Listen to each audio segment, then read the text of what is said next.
Iran, and this week the UN Security Council passed a new set of sanctions against Iran. I don't know how effective they'll be in stopping Iran from their uranium enrichment program, so I'd like to know what your take is on the situation with Iran and how it's going to play out.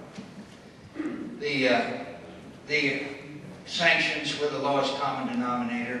They are not, in any objective observer, they will not affect Iranian behavior. They will continue on their path to acquire nuclear weapons. Then what happens? The whole Middle East becomes nuclear weaponized.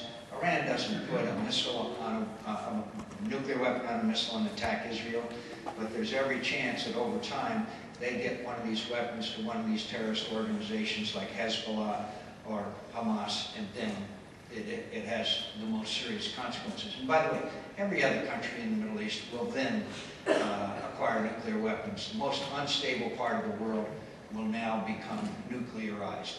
And it puts the state of Israel in basically an untenable position. If they attack Iran and their nuclear weapons capabilities, then the whole Arab world comes down on them. If they don't, then they are sort of just sitting there. What would we do if a neighbor of ours or a country in our region committed to our extinction was acquiring this capability, my friends?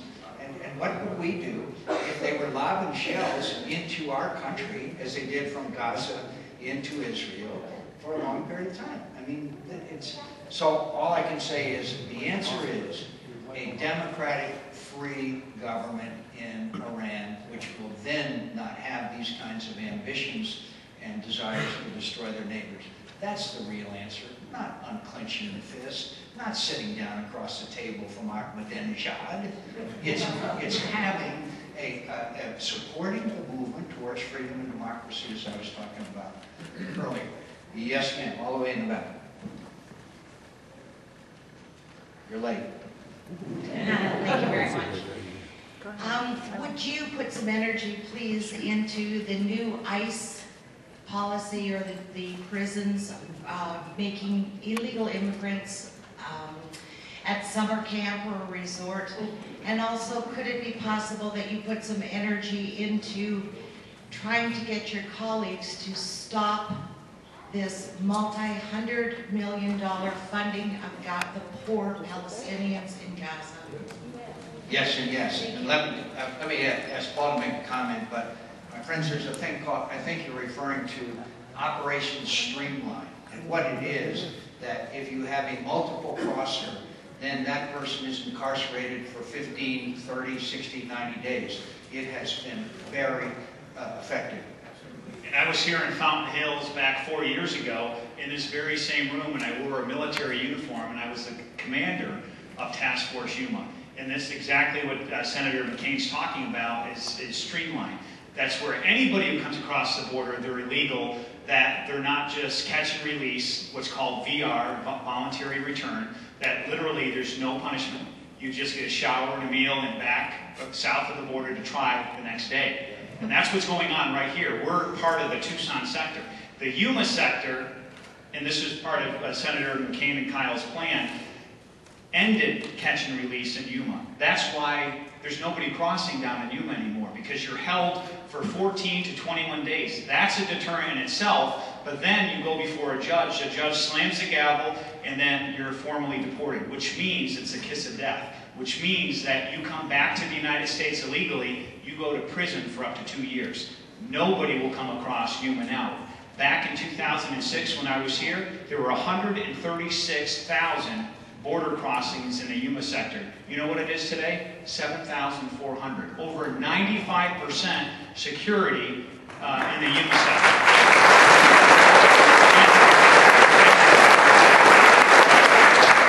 The only people that are being sent back here in the Tucson sector are the violent offenders. We just had 2 drug smugglers that were killed. You may have saw it in the news last night down in Pinell County by other drug cartel members. Okay, one of the decedents, one of these drug smugglers, had been VR'd, voluntary returned, 7 times. He should have never been let go. He should have been deported and then sentenced to prison.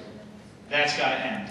Just mention the percentage those who were apprehended who have committed previous crimes? Absolutely. It used to be back in 2006, I don't speak for the military, even though I'm still in the Army National Guard 20 years now. What would happen, there was 8 to 10% had a criminal record already established in Arizona. That's a problem for us who live here, right? And so that were apprehended. Now that figure has risen to 17%. 17% of that 241,000 the senator mentioned previously have a criminal record in Arizona. Most of them misdemeanors, but there's a lot of serious felony offenders. So when we have just a small percentage of our population who commits all the crime, you don't have to be a detective to figure out when you add 30, 40, 50,000 a year criminals with a record to Arizona, what's going to happen. This is why the crime is literally off the charts in Arizona. That's got to end.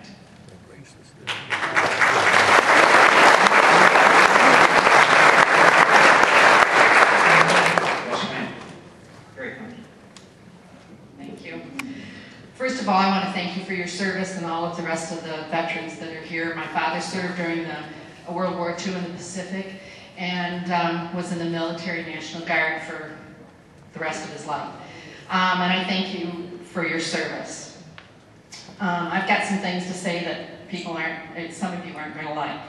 First of all, I think we need term limits. I would like to remind you that we have a lot of people who want to I know, talk. and I'll keep it really short. You'll try to make it brief I will. and ask a question. That's all I ask in deference to others who want to speak. Okay. Thank you very much. I have two things that I'm going to point out.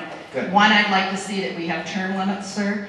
I know that you're not going to necessarily like that, but I think the corruption that has come about in Washington, D.C. is of the utmost importance. And second of all, with Social Security, it needs to be returned to the general funding, get out of the general funding where it was and get back to the regular place that it belongs. Excuse me, I'm nervous.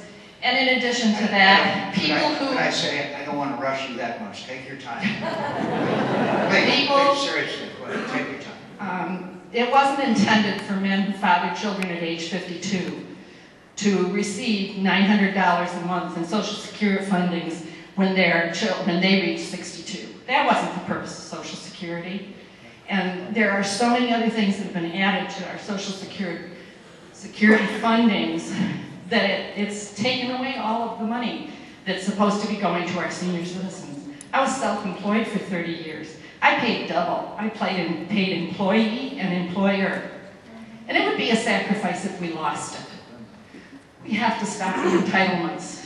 If you're going to get something for nothing, you better work for it. Right. And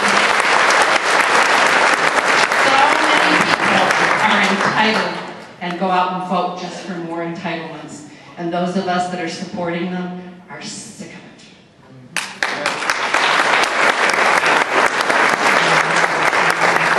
Could I say thank you, and I apologize if I rushed you. I did not intend to. I apologize if I rushed you, and if you thought of something in addition, I'll let you make it. I'll come back. Okay, thank you. Could I just say you're exactly right? My friends, the actuarial estimate was that the Social Security Trust Fund was not going to run out of money until 2014 or 2015. Guess what? It just ran out. It doesn't mean that we're not going to pay people Social Security, but what it does mean is coming out of general revenues because of the incredible drain on it. And part of it is for reasons that you just stated. I'd just like to remind you very briefly that back in 1983, Social Security was about to go broke. It was on the brink of collapse.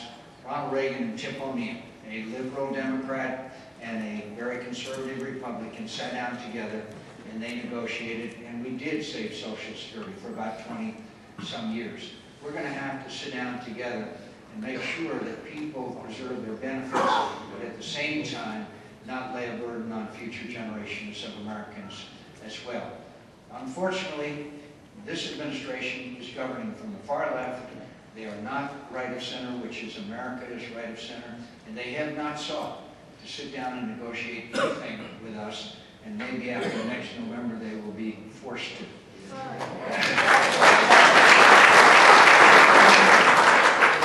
Doug Larson.